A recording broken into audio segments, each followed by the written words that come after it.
తాకట్లో ఉన్న మీ బంగారాన్ని విడిపించి ఆ రోజు ఆన్లైన్ రేటుకి కొంటాం. Sharma gold company. నమస్కారం. విశ్వావసు నామ సంవత్సర ఉగాది శుభాకాంక్షలు. ద్వాదశ రాశుల వారి జాతక ఫలితాలు తెలుసుకుందాం. వివరించేందుకు ప్రస్తుతం మనతో పాటు ఉన్నారు డాక్టర్ ఈడుపుగంటి పద్మజ గారు. వారు జ్యోతిష్య వాస్తు శాస్త్రంలో పట్టభద్రులు. ఇది కూడా తొలి మహిళ అని చెప్పుకోవాలండి. సాధారణంగా పురుషులనే మనం చూస్తూ ఉంటాం.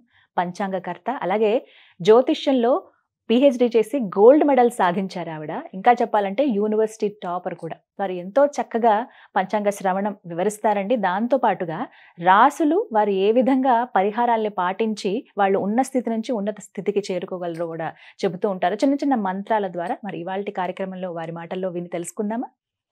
నమస్కారం అమ్మా. నమస్కారం. ఈ విశ్వావసు నామ సంవత్సరంలో సింహరాశి వారి జాతక ఫలితాలు ఏ విధంగా ఉన్నాయో తెలియజేస్తారమ్మా? సింహరాశిలో వచ్చే నక్షత్రాలు ముందు చూద్దాము. దాంట్లో మనకి మఖ 1, 2, 3, 4, పుబ్బ 1, 2, 3, 4, ఉత్తర 1వ పాదం. ఈ 9 పాదాలు కలిపిన ఈ 3 నక్షత్రాలకు సంబంధించిన విషయాలన్నీ కూడా మనం ఈ యొక్క సింహరాశిలో తెలుసుకుంటాం. ఈ సింహరాశి వాళ్ళకి ముఖ్యంగా ఆదాయం 11, వ్యయం 11, తర్వాత రాజపూజ్యం 3, అవమానం 6. అంటే ఆదాయం ఎంతో, ఖర్చు కూడా అంతే కనబడుతుంది. రాజపూజ్యం కన్నా కొంత అవమాన శాతం ఎక్కువగా ఉంది కనుక వీలైనంత వరకు ఇతరులలో దైవాన్ని దర్శించడం, ఇతరులకు గౌరవం ఇచ్చి గౌరవాన్ని పెంపొందించుకోవడం, అలాగే అమ్మవారిని అందరిలోనూ చూసుకొని అమ్మవారికి కనకాభిషేకం చేస్తున్నట్టుగా భావన చేసుకోవడం, జనని కనక వృష్టిం దక్షిణాంత అర్పయామి అంటూ వీటి వల్ల వీళ్ళెంత వరకు ఆ యొక్క శక్తిని పాజిటివ్గా చేసుకోవడానికి ఛాన్సెస్ అనేవి మనం చెప్తాం. అంటే అవమానాలని అధిగమించడానికి ఇది అవుతుంది. ఇక ఈ సింహరాశి వాళ్ళకి సంవత్సరం ఎలా ఉంటుంది అన్న విషయాన్ని తీసుకుంటే, సంవత్సరం ప్రారంభం నుంచి గురుగ్రహ ప్రభావం రాజ్యస్థానంలో ఉండడం అనేది జరుగుతుంది వీళ్ళకి.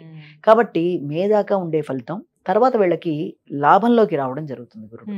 ఎప్పుడైతే గురుడు మనకి రాజ్యస్థానంలోకి రావడం జరుగుతుందో వృత్తికి సంబంధించిన విషయాల్లో ఎక్కువ శ్రమతో వీళ్ళ ఆలోచనలను ఉపయోగించి బాధ్యతలతో దాంట్లో గుర్తింపు గౌరవం కోసం వీళ్ళు చేసే పనుల్లో చాలా కష్టపడతారు.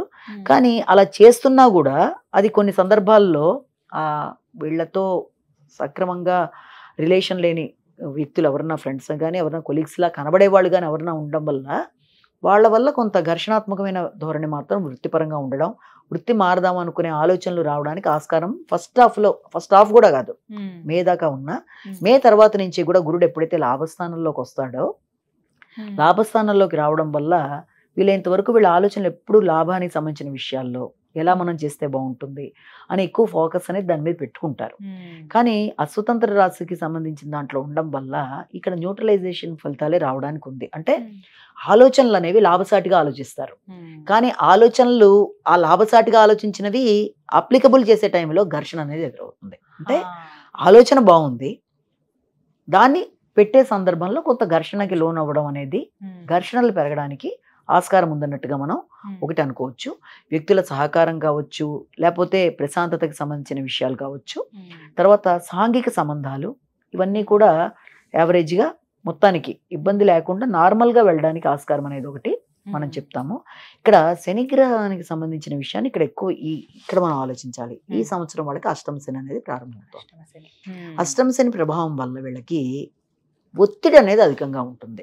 స్ట్రెస్ అనేది ఏ విషయాల్లో, భాగస్వామ్య వ్యవహారాల్లో కావచ్చు, లేకపోతే ముఖ్యంగా వాళ్ళకి ఇంకా మిగిలిన విషయాలు ఏంటంటే జీవిత భాగస్వామి అనే కాదు, వ్యాపార భాగస్వాములకు సంబంధించిన విషయాలు కావచ్చు, లేకపోతే ఇంకా వాళ్ళకి వాళ్ళ యొక్క నైపుణ్యాలకు సంబంధించిన విషయాల్లో అంటే చాలా స్ట్రెస్ లెవెల్స్ అనేవి ఉన్నప్పటికీ కూడా వృత్తికి సంబంధించిన విషయాల్లో దాన్ని అధిగమించే ప్రయత్నాలు చక్కగా చేయగలుగుతారు. ఉంటాయి, స్ట్రెస్ ఉన్నా వృత్తిలో మాత్రం అధిగమిస్తూ ముందుకెళ్ళడానికి గట్టిగా కృషి చేస్తారు. అది కొంతవరకు పాజిటివ్గానే కనబడుతుంది. అంటే దాని ఇంపాక్ట్ వల్ల వీళ్ళు డిప్రెషన్ అయిపోయి వృత్తిలోంచి ఏదో కాదు, ఎలాంటి పరిస్థితులు ఉన్నా వృత్తిని మాత్రం చక్కగానే చేసుకుంటారు, అందులో భయం లేదు. ఇక అలాగే వీళ్ళకి మాటలు, ఆర్థిక సంబంధమైన విషయాలు, ఈ విషయాల్లో అంటే ముఖ్యంగా అష్టమ శని వల్ల ఆరోగ్యం, ఆర్థిక సంబంధాలు, ఖర్చులు విషయాల్లో ఇబ్బందికరమైన వాతావరణాలు ఏర్పడ్డా ఎవరికైనా, ఇతనికనే కాదు ఎవరికైనా. కానీ ఇక్కడ వృత్తి విషయంలో ఇతని పాజిటివ్గానే ఉంది.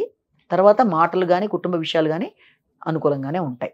కాబట్టి ఆ విషయంలో అంత ఘర్షణకి మనం లోన్ అవ్వాల్సిన అవసరం లేదు. కానీ ఆలోచనలు ముఖ్యంగా సంతానంతో కానీ, వ్యక్తిగత ఆలోచనలు కానీ, వీళ్ళు ఆశించిన స్థాయిలో సంతానం యొక్క అభివృద్ధి కానీ ఆ విషయంలో ఘర్షణాత్మకంగా ఉండడం అనేది ఉంటుంది. కనుక దాన్ని అధిగమించడానికి పరిహారాలు పాటించడం ఒకటి. ఇక రెండోది ఏంటంటే ఈ రాహుకేతువుల వల్ల వీళ్ళకి తమ విషయాల్లో ఎక్కువ కేర్ తీసుకోకుండా, అంటే వైరాగ్యంగా ఇతరుల విషయాల్లో ఎక్కువ శ్రద్ధతో వారి కోసం అనుకూలంగా చేయడానికి ప్రయత్నాలు చేస్తారు. ఆ చేసేటప్పుడు కూడా అందులో ఏదో లాభాన్ని ఆశించినట్టుగా గనక చేసినట్లయితే ఆశించిన ఫలితాలు రావడం అనేది తక్కువగా ఉంటుంది. కనుక ప్రతి విషయంలో జాగ్రత్తలు తీసుకుంటూ సాంఘిక సంబంధాలు, ముఖ్యంగా సాంఘిక సంబంధాలు, ఫ్రెండ్షిప్స్, తర్వాత భాగస్వామ్య వ్యవహారాలు, వీటి విషయంలో తగినంత శ్రద్ధ తీసుకుంటూ, అంటే తమ విషయాల్లోనూ శ్రద్ధ తీసుకోవాలి. అలా చూసుకుంటూ ముందుకు పెడితే సమస్యలు అనేవి రాకుండా ముందుకు వెళ్ళడానికి ఆస్కారం అనేది ఒకటి ఏర్పడుతుంది. ముఖ్యంగా వీళ్ళు జాగ్రత్తలు తీసుకోవాల్సిన విషయంలో అష్టమ శనికి సంబంధించిన విషయాల్లో పరిహారాలు పాటించుకోవడం అనేది. అంటే శని అనుగ్రహం పొందాలంటే ఖచ్చితంగా పరిహారాలు చేసుకోవాలి. ఎలాంటివి చేసుకోవాలి? శనికి సంబంధించిన పరిహారాలు అంటే కొందరు వెంకటేశ్వర దీపారాధనలా చేసుకుంటారు. మరి కొంతమంది శనికి సంబంధించి నువ్వులు ఆహారంలో తీసుకోవడం, నువ్వులతో శరీరాన్ని నలుగు పెట్టుకున్నట్లుగాను, నువ్వులతో శివుడికి పూజ చేసి తీసుకెళ్లి ఆవుకి పెట్టడం. అది గర్భంతో ఉండే ఆవుకి పెట్టకూడదు, మామూలుగా ఆవుకి బెల్లంతో కలిపి పెట్టడం.